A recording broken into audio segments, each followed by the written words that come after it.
because I'm at the Launching Conference. And what are you going to do about that, right? But we are going to have so much great coverage for you all, from all of the top leaders in the industry, and we're going to kick it right off. Bzdawka, CEO of Knowland, and yes, I think I got your name right. You got it right this time. Yes! Right. Already the Launching Conference starting off in a great way. Jeff, it's been a couple of months since we spoke. We were at the High-Tech Conference together, and you seem pretty bullish about what things are going on. Yep. And now, that was like celebrating the 1-year anniversary of you being in this job. It's amazing.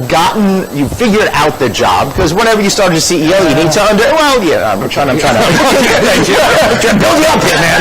So one of the things is you got to figure out the job, then you got to understand the company itself, and then you can move ahead and start to take the company into a new direction, or just an evolution of where you're going. And I think that's the point you're at right now. The reason I believe that is because you've got brand new product portfolio capture out there that's kind of reinventing how hoteliers can look at their data, right? Absolutely, and you're right. It has been an evolution, and being in chair now for about a year. Coming into Knowland at the time I did, during the pandemic, being in a hospitality-based company, groups and events where the industry was decimated, we were decimated. It was really an opportunity for us to take a step back and relook at our product, and we have a great foundational product that is targeted at the individual property level. We spent a lot of time during the later stages of the pandemic talking with our customers, especially enterprise level asset managers, brand managers, ownership groups, to understand what they need. And as the industry is rebuilding and evolving, not only is Knowland, the industry is, and our customers have asked us for assistance in getting them better tool sets to access data easier, to get actionable insights, so they're not spending a lot of time looking property by property, but that call to action. Right. So we made a significant investment in a series of enterprise-based products.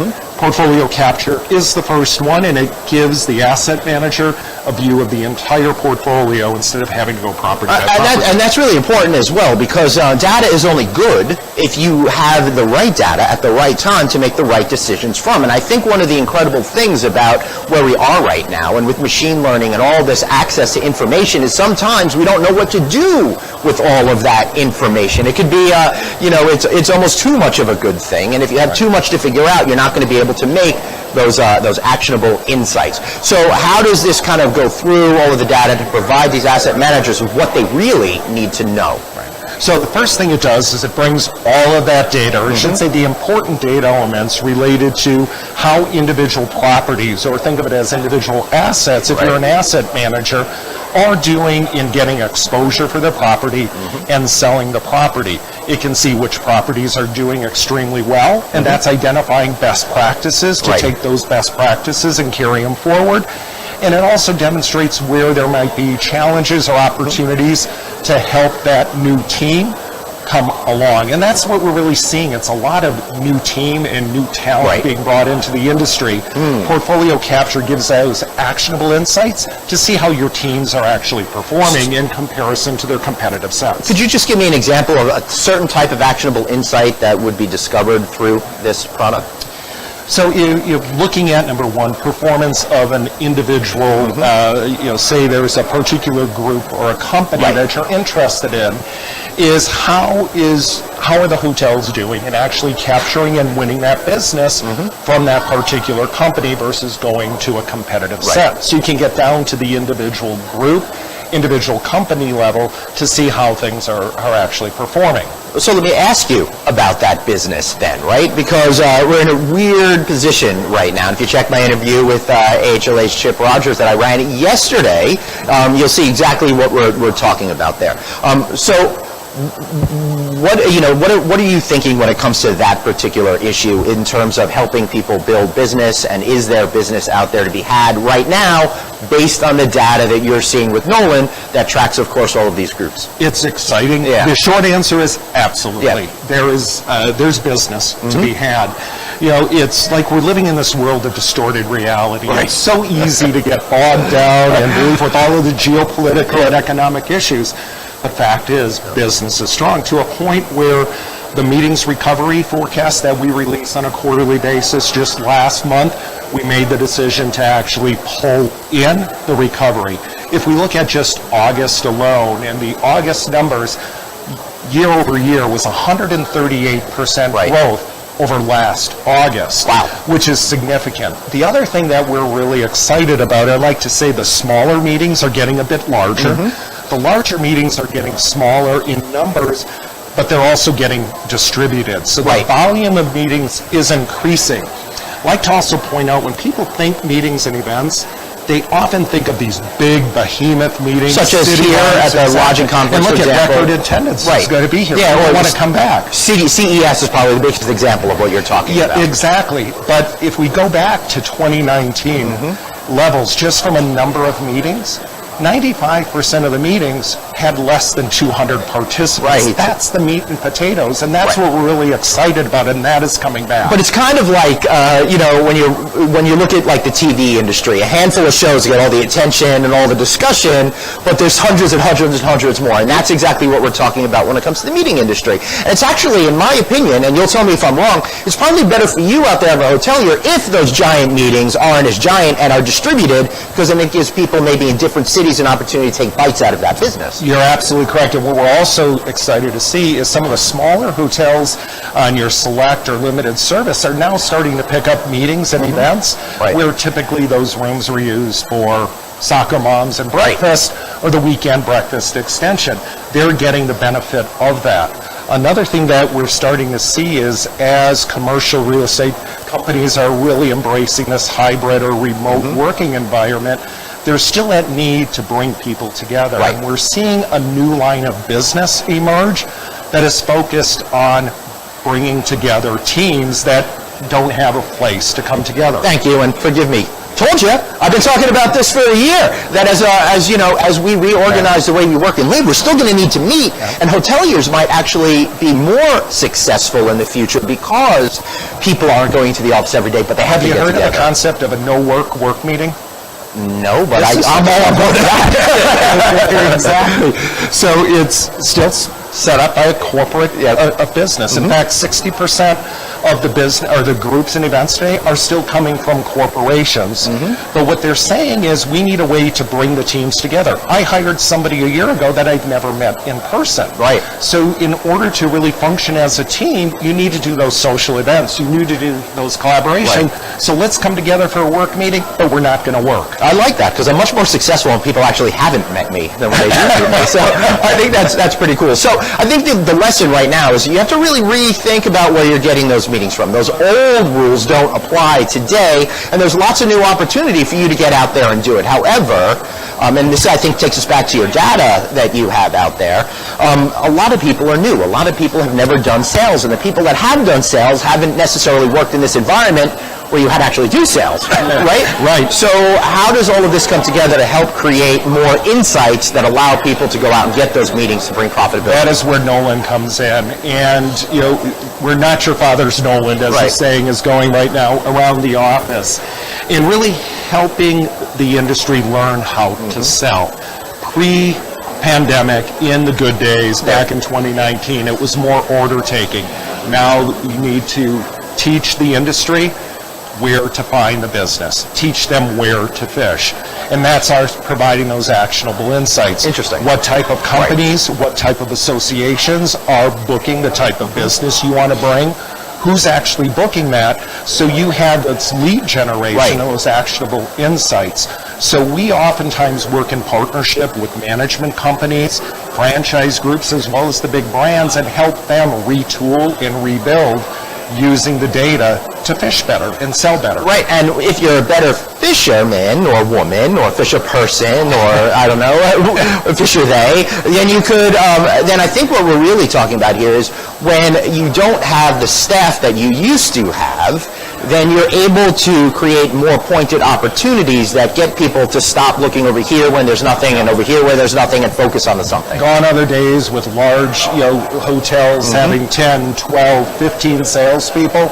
much smaller teams, and no longer dedicated to an individual market, so they need access to data. We're evolving more as a world as it relates to data. Hospitality is no different. You need the data to do your job. So you said that this is just the first product coming out of multiple other ones. I'm not going to, ask you to give them all to me today, but tell me a little bit about what your line of thinking is when introducing new products to your suite. So first off, it's really listening to our customers, spending time with our customers, our prospects, and even going back to people who were customers and left us to really understand what it is they're Congratulations on 100. Sorry, that was Chip Olson. That was Chip Olson of Wyndham, and we're recording right now. You're on, baby. Essentially, they got a new extended stay brand. They just hit 100 contracts sold on that, so we had to take a moment and congratulate. Another new brand, imagine. I know. So where were we? I forgot where we were. We're talking about your next generation of products.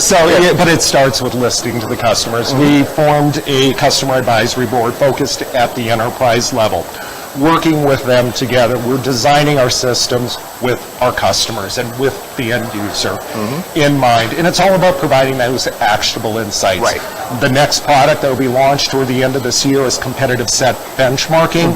That gives them even deeper insights into how they are doing against their defined competitive set. Right. Oftentimes with groups and events, your competitive set is different than what you have with STR. That was going to be my next question. To have multiple, and we help our customers, we help our hotels' customers define what their competitive sets should be and to think more broadly to open up. And that's interesting because mostly in this industry we try to pigeonhole stuff into categories because it makes it easier for us to communicate and understand what's going on. But sometimes that belies the truth of what's happening in your neighborhood, and a hotel that might not be part of your set, according to what you said with STR, might actually be your most direct competition when it comes to getting meetings. Exactly. Right? Exactly. That makes sense. So what else should we get excited about in terms of... How about my red jacket and we're here to Marriott Prada? I love it, man. I'm sorry. It's great. No, I just bought a new sport coat for myself. I'm looking forward to showing it off Wednesday when I'm doing a general session. That's right. I'm actually going to dress appropriately for an event. So stay tuned for that one, which incidentally is going to be broadcast right here on No Vacancy Live on Wednesday's show starting at 1 p.m. Eastern Time. So, Jeff, how are you feeling overall about the state of our business considering the data that you're seeing right now? Considering the data, and back to this distorted reality, considering the data, just talking with colleagues and industry friends here today, there's this general buzz and level of excitement. I call it a Bzdawka. You got it right. So with that general buzz, looking at it, I think as we exit out of the summer months and leisure starts to wane, we are really encouraged by the group business that is starting to build up. And in addition to this no-work meetings, we're starting to see gleisure events, which is the combination of group and leisure. Oh. So no more bleisure, it's now gleisure. But we are really encouraged. We updated and we enhanced the recovery forecast. We expect by May of next year, we will be above 100% capture rate of where we were in 19. By the end of the year, we'll be at like 106%, and looking forward to 2014, 115. So despite everything else going on, the industry feels generally positive, and what we're seeing is groups and events. And I think part of it is bolstered by these new types of events that are coming together. And again, the importance of data to understand what those new events are, who's booking it, to give the hotels the opportunity to fish where they haven't fished before. Yeah, that's really interesting to me. But, it's interesting because we're talking a lot about recession these days. It seems to be on everybody's minds, but that's not the feeling I'm getting here at all in our particular sector. How much of that do you think is reality versus us psyching ourselves up or down?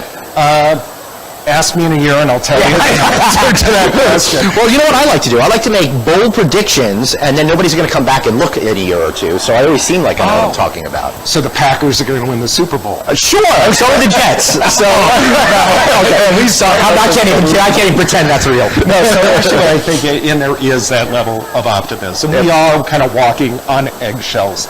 But I think what's different here with this recessionary, whether we're in it or not, or what's happening, is the industry was just so decimated. We're still in a rebuild. There might be a little bit of a plateau, But again, the way the world is coming back together, you still need to be people, and you need to do innovation and collaboration, and it comes this way. It's interesting you say that, because now it gets me thinking of the psychology behind all of this, and I'm curious to how much negative psychology affects your ability to actually go out there, see the data clearly, and close that business. So I would encourage everybody to kind of separate yourself from your emotions and move forward more positively. We've spent the last 2 years planning for the worst. We now need to focus on the art of the possible, and data is a great place to do that. It sure is. And the best part about things that have been so horrible in the past is that I think we've all learned, no matter how things get in the future, it won't be a big deal. we'll be able to make it through, right? If we get through that part. Any final words for us today? Did we catch everything? I think we caught everything, and I think as we look at the evolution, you hit it. There are going to be fewer people. We're all going to be doing more.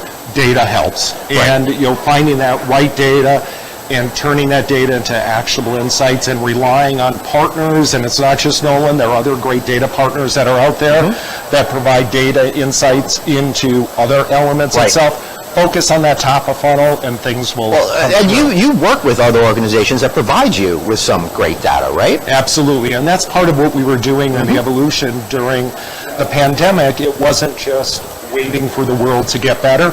We were getting better, and part of that was establishing data partners. Right. More of our data is now being collected electronically. You mentioned through partnerships. Amadeus, we just announced a Uniguest partnership, as well as 2 major brands now are providing us the data electronically. Excellent. That allows us to get data in the hands of our customers, or actionable insights, that much quicker. Beautiful. So learn more. You could go to Knowland.com. Anywhere else they could contact you guys? That's the only place to go. Knowland.com, and Glenn, it's always a pleasure. Always a pleasure. And remember, I got his name right. Jeff Bzdawka. And that's the first, actually 2 times, because you did it on the call. So I know. What are you going to do? I'm very proud of myself. All right. Thanks for watching this special edition of No Vacancy Live. Well, not so much live this time because it's all on tape. See you all for more reports here at the Lodging Conference 2022. Thanks so much.